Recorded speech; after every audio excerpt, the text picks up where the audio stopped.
vendrá el desolador hasta que venga la consumación y lo que está determinado se derrame sobre el desolador. Nosotros creemos que las 70 semanas que el Señor le da al profeta Daniel como una especie de paquete profético son literales. No es una información basada en un simbolismo, sino que es un periodo de tiempo muy interesante de la historia. Ahora bien, tengo que explicar que esas 70 semanas están, digamos, en un lenguaje, vamos a decirlo así, hebreo, un lenguaje judío que Daniel entendía perfectamente. Pero hay un versículo que a ustedes les va a ayudar mucho a entender cuánto tiempo son 70 semanas, y ese versículo se encuentra en el libro de Levítico 25:8. Ese versículo nos da la información de que no solamente hay semanas de días, es decir, 7 días, una semana, sino que hay semanas de años. Es decir, cuando pasan 7 años, se considera que ha pasado también una semana, pero en este caso de años. Las palabras en hebreo para la semana de días y para la semana de años es diferente, cosa que en español no se aprecia. Por lo tanto, lo que el Señor está diciendo al profeta Daniel específicamente es que desde que ellos reciban la autorización, desde que se firme el decreto, para que puedan volver a Jerusalén y restaurar la ciudad, que está arruinada, está destruida, porque, como bien saben ustedes, 70 años antes Nabucodonosor había destruido el templo, las murallas, etc. Bueno, pues, desde que reciban la autorización, la orden de restaurar Jerusalén hasta el Mesías príncipe, es decir, hasta el Señor Jesucristo, pasarían 69 semanas. O, si prefieren mejor, lo traducimos a años multiplicando por 7, y son 483 años. Aquí no hay nada de simbólico. Es decir, desde el decreto que se firma para que vuelvan, para que retornen a restaurar Jerusalén, hasta que el Señor Jesucristo entró triunfalmente montado en un pollino de asno por la santa ciudad de Jerusalén, pasaron 483 años. Pero si son 70 semanas o 490 años, ¿cómo es que solamente han transcurrido 483? Faltan 7. Esos 7 años que faltan es la semana 70 del profeta Daniel, que entendemos que no empiezan a contar desde el nacimiento de la iglesia, ¿ve?, en el día de Pentecostés, Hechos capítulo 2, sino que se abre, digamos, un paréntesis. Y al final de esa etapa gloriosa y maravillosa de la iglesia es cuando comienza a producirse la famosa gran tribulación o tiempo de angustia de Jacob, pónganle ustedes el término que quieran, y esos últimos 7 años divididos en 2 periodos de 3 años y medio y 3 años y medio, total 7, es lo que nos relata el famoso libro del Apocalipsis. Entonces, ante la pregunta, ¿por qué decimos que la gran tribulación dura 7 años? Bueno, pues porque si decimos que son semanas de años para la primera parte que se han cumplido desde la salida de la orden, desde el decreto hasta Cristo, 483 años, lo que no podemos decir es que en la primera parte, las primeras 69 semanas, son semanas literales de años, y luego la última es una semana simbólica que no representa realmente 7 años, sino un tiempo indeterminado o simplemente un tiempo que no es real. Por lo tanto, no podemos tener 2 varas de medir. No podemos medir en centímetros y en pulgadas al mismo tiempo. Por lo tanto, no son semanas literales, son semanas reales. Ahora, hay gente que opina que son simbólicas. Nosotros desde el primer momento hemos dejado bien claro que no queremos ni discutir ni entrar en polémica con nadie. Si hay gente que opina que este tiempo es un tiempo, digamos, simbólico y no es literal, muy bien, que Dios lo bendiga. Pues nosotros creemos y enseñamos, ¿verdad?, y abrimos la ventana de nuestra casa para que ustedes puedan participar y ver estos estudios. Nosotros creemos que es un tiempo literal. Y la gran tribulación son 7 años literales, donde en la primera parte ocurren los sellos y las trompetas, y en la segunda parte ocurren las copas de la ira, y eso es lo que estamos enseñando y estamos cada día, o cada semana mejor dicho, compartiendo con los estudiantes, tanto los que están aquí como los que nos ven desde diferentes lugares del mundo. 483 años pasaron desde que salieron de la esclavitud, o perdón, del cautiverio en Babilonia, hasta que entra triunfalmente Cristo en Jerusalén. 483 años. Pero es que el paquete profético, la revelación, la información que le da el Señor a Daniel son de 490. Lo que pasa es que 483 son seguidos, se para, entra lo que se llama el periodo de la gracia o de la iglesia o lo que tú quieras, y después los últimos 7 son los famosos 7 años de la gran tribulación. Por eso decimos que la gran tribulación dura 7 años, porque si 7 años es una semana, es el mismo tiempo que duran las otras primeras 69 semanas o 483 años. ¿Me explico? Entonces, durante esa última semana, porque esto ya es historia, y ya de Cristo para atrás, eso es historia, eso ya no se puede modificar, eso es lo que hay. Lo que falta es la última etapa. Y la última etapa, para saber qué es lo que ocurre en estos últimos 7 años, tenemos que entrar a estudiar escatología. Y sobre todo los libros del Apocalipsis, porque el libro del Apocalipsis es el desarrollo y la información de lo que va a ocurrir en esta última semana. Bueno, ¿y qué pasó en este tiempo? Pues te lees todo el Antiguo Testamento. Entonces, leyéndote el Antiguo Testamento, el libro de Esdras, el libro de Nehemías, etc., tú sabes lo que pasó de aquí para atrás. Pero ¿y de aquí para adelante? ¿La última semana? ¿Dónde tengo los datos? ¿Dónde tengo la información? En las cartas de Pablo a los tesalonicenses, en el libro del Apocalipsis, en el capítulo 24 de Mateo, en el capítulo 21 de Lucas, y ahí tienes toda la información y todos los datos para saber lo que va a ocurrir. Esa última semana, que la conocemos o la llamamos la Gran Tribulación, a pesar de que son 7 años, hay diferencia, ya lo hemos dicho en la clase anterior, entre la primera parte y la segunda parte. Sí, hay un orden, hasta en los últimos tiempos, tiempos de caos y de guerras y rumores de guerra, hasta Dios ha establecido un orden. Y en ese orden van los sellos, a continuación las trompetas y finalmente las copas. Los sellos dijimos que eran 7. El primero, cuando aparece ese caballo blanco con un jinete montado, con un arco sin flecha, es una forma de la puesta en escena, la presentación, la manifestación y reconocimiento del anticristo. El sello número 2, cuando el caballo cambia de color, el segundo sello comienza a quitarse la paz de la tierra. El tercer sello, aparece un jinete con una balanza en la mano, subida de precios, una inflación tremenda. El cuarto sello es la muerte, hay matanza y muerte a consecuencia de la guerra, a consecuencia del hambre. El quinto sello, aparece un montón de gente muerta por causa del testimonio de Jesucristo, son los que pierden la vida por causa del Señor. El sexto sello nos habla de un gran terremoto de tal magnitud que dice que algunas islas se mueven de su lugar y los montes también. La gente comienza a esconderse en cuevas, ¿sí? Y el séptimo sello es lo que le da la apertura a la primera trompeta.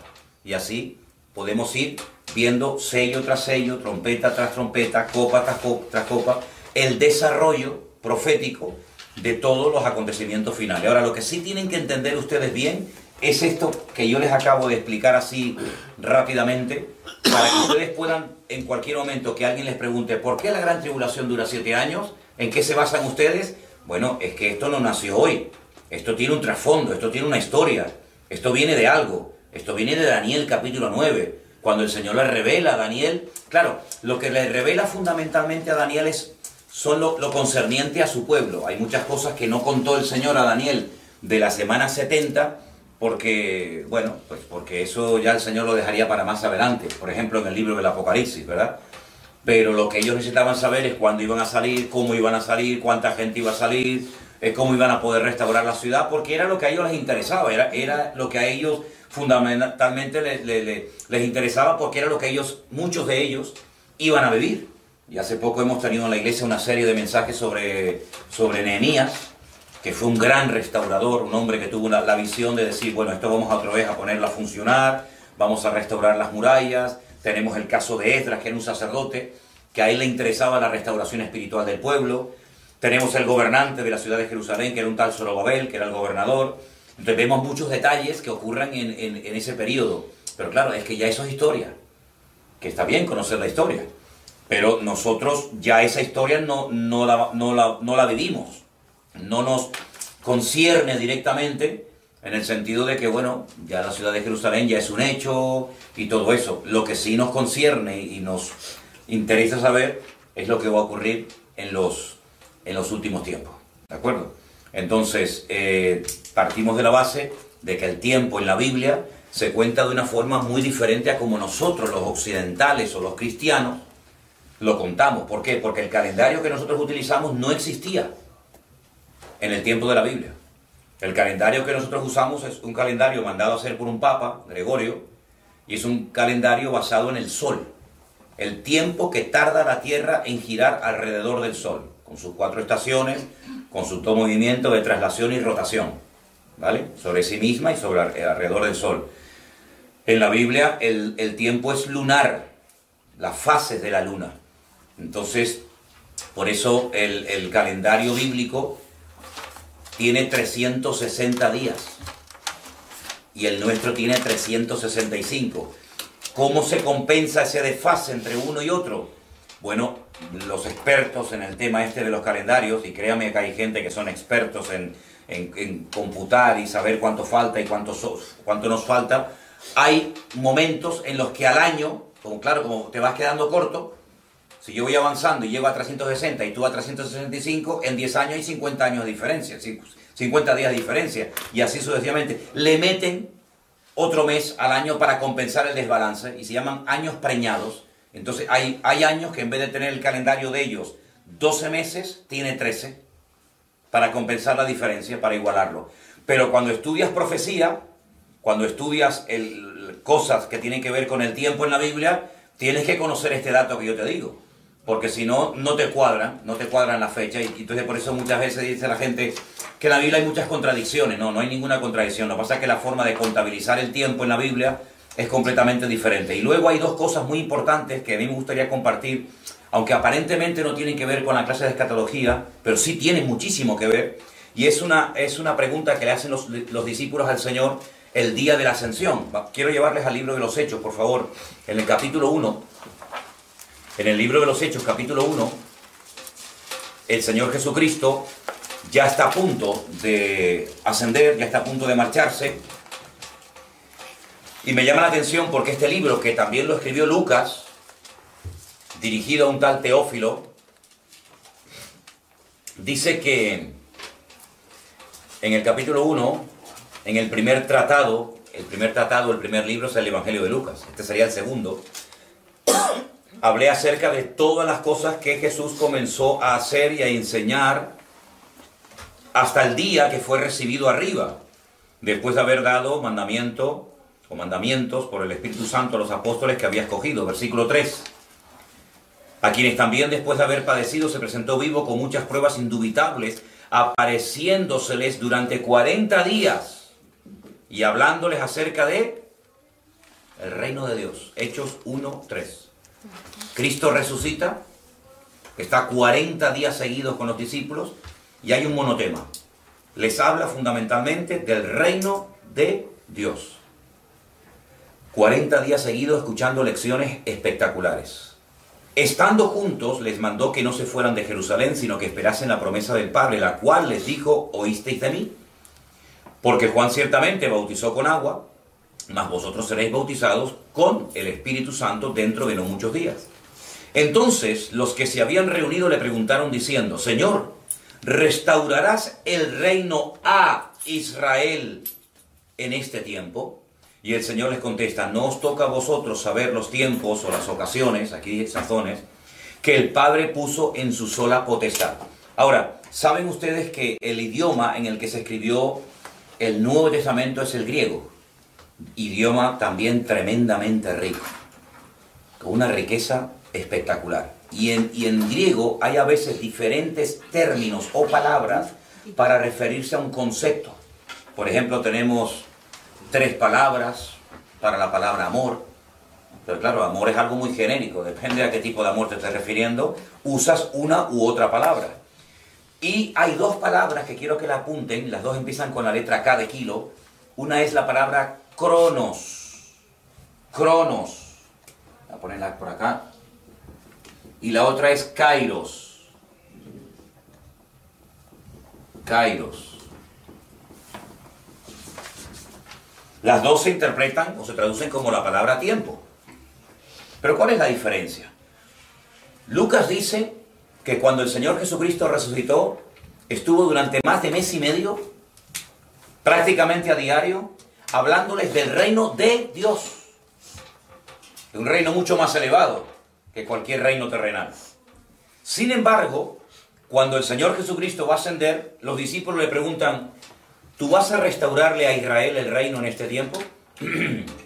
Es decir, tú nos has hablado del reino de Dios, pero nosotros queremos saber si otra vez vamos a volver a recuperar la monarquía. Nuestros reyes, que ya no existían. Ya no existían. La época dorada de la monarquía, con David, Salomón, etc. Ya todo eso se había ido al traste, ya no existía monarquía. Pero el sueño de Israel, ¿cuál era? Restaurar el reino, vencer a los enemigos, en este caso a los romanos, volver a tener su propio rey de carne y hueso, etcétera, etcétera, ¿verdad? ¿Y qué le responde el Señor? No les corresponde a ustedes, no estén preocupados por los tiempos o las ocasiones. Y esas palabras, tiempos y ocasiones, es la palabra cronos y la palabra kairos. ¿Cuál es la diferencia entre una y otra? La palabra cronología, la palabra cronómetro, está íntimamente relacionada con la palabra cronos. Es el tiempo lineal. Es decir, hoy es martes.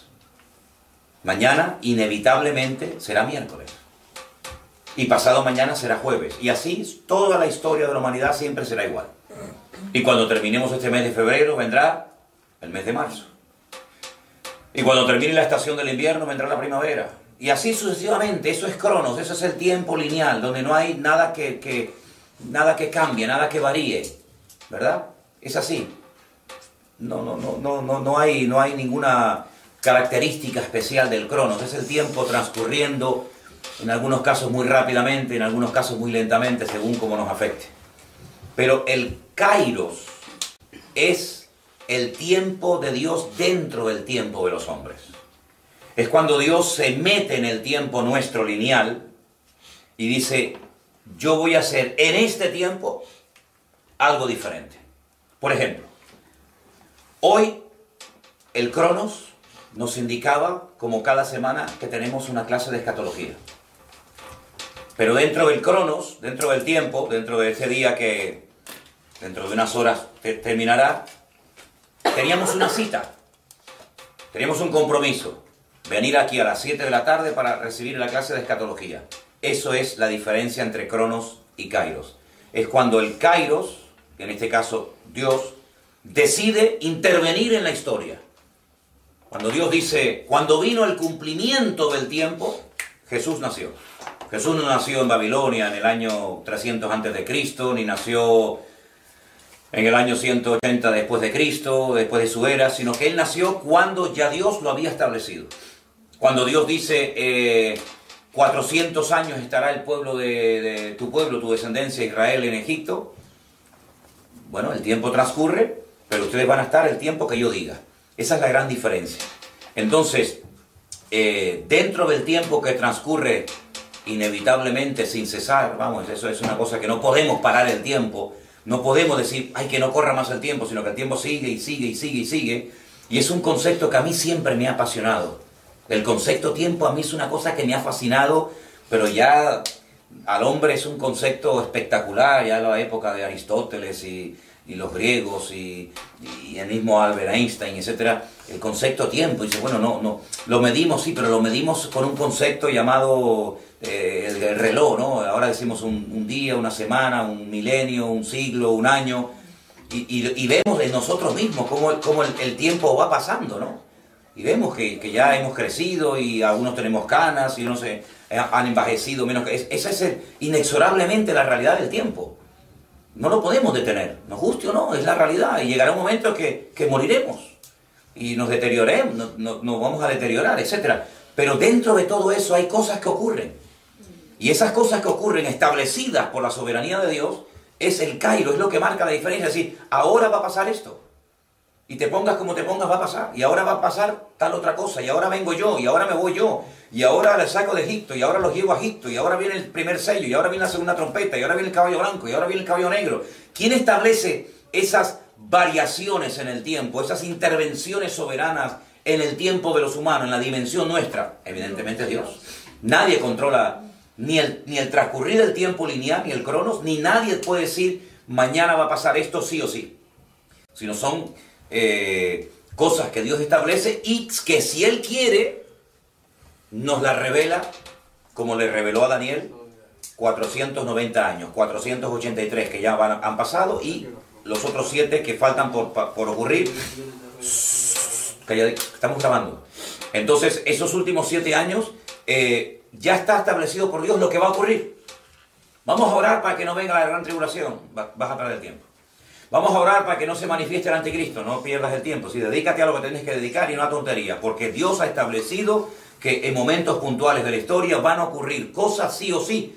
Nos gusten o no, nos afecten directa o indirectamente. Hay cosas que son totalmente inalterables. Y esa es la gran diferencia entre el cronos y el kairos. Cuando Dios revela proféticamente algo sobrenatural, algo diferente a lo habitual que va a ocurrir, eso es kairos. Cuando Dios dice, por ejemplo, en uno de los sellos, ¿no? el sexto sello, habrá un terremoto. ¿Quién estableció que cuando llegue el periodo del sexto sello habrá un terremoto? Dios. Y si no lo hay, no es que lo va a haber, porque Dios así lo ha establecido. El primer milagro que Cristo hizo, Él habla del tiempo. Cuando le dice a la madre, oye, no tienen vino. Y Él dice, mujer, aún no ha llegado mi hora. Aún no ha llegado mi tiempo. Si yo sé cuándo tengo que empezar. Yo sé cuándo tengo que hablar y cuándo tengo que callar. Y Él dice, aún no ha empezado mi hora. Fue un milagro por misericordia, pero no porque realmente ya hubiera comenzado su ministerio. Pero hay momentos cuando Él dice, vamos a Jerusalén y me va a pasar esto y esto. Y aunque Pedro diga, no, Señor, de ninguna manera te acontezca esto, y el Señor le reprende y le diga, Satanás, apártate de mí. Sí, está establecido que yo voy a morir. Y yo voy a resucitar. Y yo voy a ascender. Y yo voy a volver por segunda vez. Eso está establecido por Dios. Todo eso entra dentro del kairos. Los momentos en los que Dios domina el tiempo y fuera de toda probabilidad humana, dice, va a pasar esto. Y pasa. Porque Dios así lo ha establecido. Lo que para nosotros es profético, para Dios es una realidad. Lo que Dios revela por misericordia, gracias a Dios por las revelaciones que tenemos, para Dios es un hecho que no tiene nada de milagroso, porque Dios en sí mismo todo lo que hace para nosotros es milagroso y sorprendente, pero su naturaleza es así. Él no para de sorprendernos, ¿de acuerdo? Ahora, volviendo al tema de la última semana del profeta Daniel, yo quiero que leamos hoy, en el libro del Apocalipsis, lo que leímos el otro día, parte de lo que sucedía en la primera etapa de la gran tribulación, que era el tema de los sellos. Pero vamos a ver el tema de las trompetas. Y vamos al capítulo 8, por favor. Capítulo 8 del libro de Apocalipsis, a partir del versículo 6. Los 7 ángeles que tenían las 7 trompetas se dispusieron a tocarlas. El primer ángel tocó la trompeta y hubo granizo y fuego mezclados con sangre que fueron lanzados sobre la tierra. Y la tercera parte de los árboles se quemó y se quemó toda la hierba verde. Fíjense el tiempo del verbo, se quemó. Algo como que ya ha ocurrido. Y esto aún no había ocurrido en los tiempos de Juan, ni en el tiempo nuestro. Pero Dios lo cuenta en pasado, cuando realmente está hablando del futuro. Eso es lo que ocurre cuando suena la primera trompeta. Fuego, sangre, la naturaleza es afectada, se queman los árboles, se quema la hierba verde. Cuando el segundo ángel toca la trompeta, verso 8, dice, el segundo ángel tocó la trompeta y como una gran montaña ardiendo en fuego fue precipitada en el mar. ¿Podríamos hablar de que esto sería una especie de meteorito? ¿No? Se convirtió en sangre y murió la tercera parte de los seres vivientes que estaban en el mar y la tercera parte de las naves fue destruida. La primera trompeta afectaba lo de la tierra, la hierba, los árboles. Este segundo toque de trompeta afecta las aguas del mar. El tercer ángel tocó la trompeta y cayó del cielo una gran estrella, ardiendo como una antorcha. y cayó sobre la tercera parte de los ríos y sobre las fuentes de las aguas. El nombre de la estrella es Ajenjo, y la tercera parte de las aguas se convirtió en Ajenjo. Ajenjo significa amargo, ¿no? Y muchos hombres murieron a causa de esas aguas porque se hicieron amargas. Tremendo, ¿no? Yo les dije a ustedes que compararan los juicios de las trompetas con las plagas en Egipto, y hay mucha similitud, hay muchas cosas que se parecen. El cuarto ángel tocó la trompeta, fue herida la tercera parte del sol, la tercera parte de la luna y la tercera parte de las estrellas, hasta que se oscureciese la tercera parte de ellos, y no hubiese luz en la tercera parte del día y asimismo de la noche. Y miré y oí un ángel volar por en medio del cielo, diciendo a gran voz: ¡ay, ay, ay de los que moran en la tierra a causa de los otros toques de trompeta que están para sonar los tres ángeles! Todos son, como os dais cuenta, cataclismos, catástrofes, cosas que afectan a la naturaleza, que ya como que venimos acostumbrándonos hace tiempo, ¿no? A terremotos, a tsunamis, a volcanes. Por lo tanto, cuando dices, uy, la tribulación, todo lo que estamos leyendo ahora mismo es algo que puede ocurrir, digamos, en cualquier momento. Un tsunami que mató a 300.000 personas no hace mucho tiempo, o un meteorito que cae, han caído muchísimos meteoritos en el cielo, etcétera, etcétera.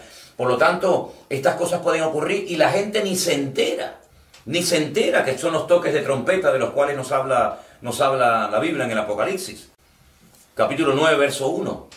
El quinto ángel tocó la trompeta y vi una estrella que cayó del cielo a tierra y se le dio la llave del pozo del abismo. Aquí ya cambian las cosas. Sí. Abrió el pozo del abismo y subió humo del pozo como humo de un gran horno, y se oscureció el sol y el aire por el humo del pozo. Y del humo salieron langostas sobre la tierra, y se les dio poder como tienen poder los escorpiones de la tierra. Y se les mandó que no dañasen a la hierba de la tierra, ni a cosa verde alguna, ni a árbol alguno, sino solamente a los hombres que no tuviesen el sello de Dios en sus frentes.